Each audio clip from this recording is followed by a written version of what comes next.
झंगल आहेड़िन खे भनण क्यो रोए, न कुता न कोड़को चढ़ियो उभो चोए, हाणे हिना पोइ लॻी लूठो न थिए।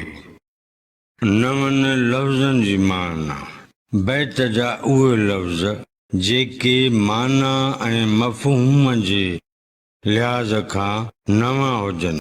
झंगल माना झंगु, आहेड़िन माना शिकारिन, भनण माना वॾे वाक़े रोज़-राड़ो करणु। लतीफ़ साईं ही लफ़्ज़ ॿिए बैत में बि इस्तेमालु कयो आहे।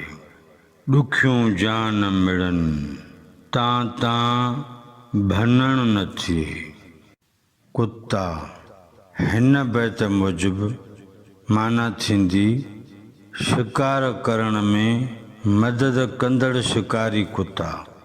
कोड़को माना पखियुनि खे फासाइण जो औज़ार। हिना माना हिन खां। लूठो माना रुलियल, बदहाल, परेशान।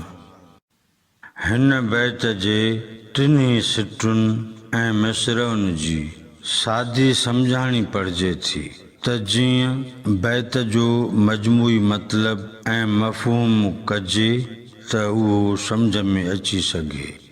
झंगल आहेड़िन खे भनण क्यो रोए। झंगल शिकारनि जे लाइ ज़ारो कतार रोए थो। न कुता न कोड़को चढ़ियो उभो चोए।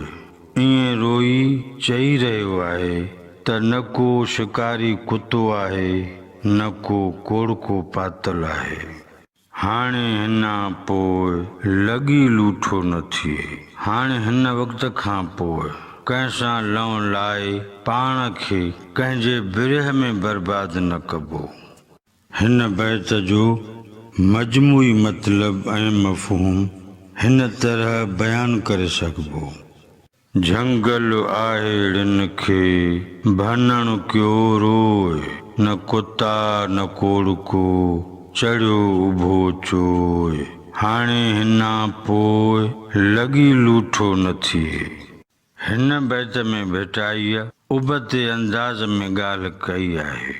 लतीफ़ साईं चवे थो त उहो झंगु जेको आहेड़िन सां आबाद हूंदो हो, उन में हाणे सरासर सुञ जहिड़ो कर रुञ हुजे। झंगु जंहिंमें शिकारी शिकार कंदा हुआ, जिते कोड़का पवंदा हुआ, दाम में शिकार फासंदा हुआ, जिते आहेड़ी ईंदा हुआ ऐं थानीका थींदा हुआ, उते हाणे उहा पुराणी पहर कान्हे का। इन्हीअ करे झंगु आहेड़िन खे सारे संभारे वॾा वाका रड़ियूं करे रोई रहियो आहे। हाणे सूरताल फ़िलहाल फिटल आहे। न उहे शिकारी कुता था ॾिसजनि, न की किथे कोड़का पातल था फसजनि। झंगु झोरीअ में झुरी पियो आहे। चवे पियो त अहिड़ो हाल जेको हाणे थियो आहे, त अहिड़ो अलमनाक ग़मनाक ज़मानो मूं अॻु कॾहिं न ॾिठो हो। हाणे हीअं कबो त वरी कंहिंसां नींहुं लाइ पाण खे परेशान न कबो।